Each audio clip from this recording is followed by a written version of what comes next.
Bonjour et bienvenue sur Info International, votre informateur de proximité. Pour aujourd'hui, le grand titre concerne la qualification mondiale 2026. Le Maroc évite le traquenard du Niger de Badou Zaki. Ceci est un article de Youssef Maoutmen.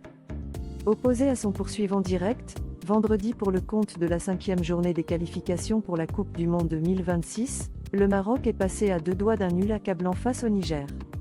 Il aura fallu attendre les arrêts de jeu et un coaching gagnant de Regragui pour voir les Lions de l'Atlas l'emporter au stade d'honneur d'Oujda, 2-1. Le 11 titulaire retenu par Walid Regragui traduisait clairement ses intentions, avec une ligne médiane à fort accent offensif, en présence de Brahim Diaz, Elias Ben Seguir et Azzedine Ounahi. Jawad El Yamik, lui, retrouvait sa place en charnière centrale après une longue absence. La rencontre démarrait donc naturellement avec une mainmise des Lions sur la possession du ballon. La première grosse occasion de la rencontre survenait à la 15e minute, avec une lourde frappe de Naïef Aguerd qui a heurté le poteau gauche. Le MENA ne s'est pas laissé intimider et s'est même offert des occasions avant la demi-heure de jeu. Les visiteurs ont bloqué toutes les issues avec un pressing asphyxiant, poussant Raimi, Diaz et Ounahi à l'erreur au niveau des transmissions. Face au blocus adverse, les nationaux n'ont réussi leur premier tir cadré qu'à la 40e minute, avec une reprise de la tête dans les séries, servie par Ounahi. Le Niger, lui, a failli surprendre Yassine Bounou au terme d'un coup franc, avec une reprise de la tête à quelques centimètres de la transversale. Ismail Saibari, grand artisan du succès face au MENA, la mine de Regragui traduisait nettement son mécontentement au coup de sifflet de la mi-temps, un sentiment qui sera renforcé après la pause. En effet, le Niger a profité d'un moment de flottement en début de seconde période et a débloqué le compteur, par le biais de Youssouf Omarou, 48e.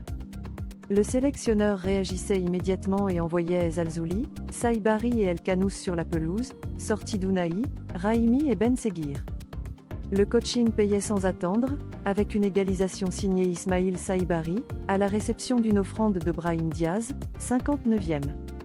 La rencontre prenait un sens unique après ce but, mais le rythme baissait d'un cran, le Niger ne ratant aucune occasion de gagner des minutes en multipliant les fautes.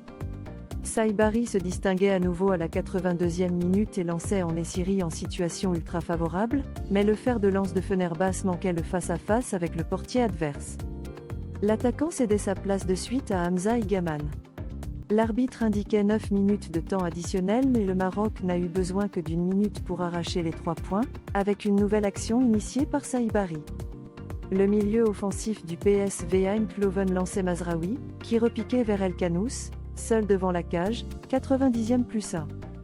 Le but du médian de Leicester City offrait donc les 3 points aux Lions de l'Atlas, qui ont pris le large en tête du classement du groupe E avec 6 points d'avance sur leurs deux poursuivants, le Niger et la Tanzanie. Les Taïfa Stars seront les prochains adversaires du Maroc, mardi prochain sur la même pelouse du stade d'honneur d'Oujda. Provided by Syndigaté Média Incorporé, syndigaté.info. MP Video Creator.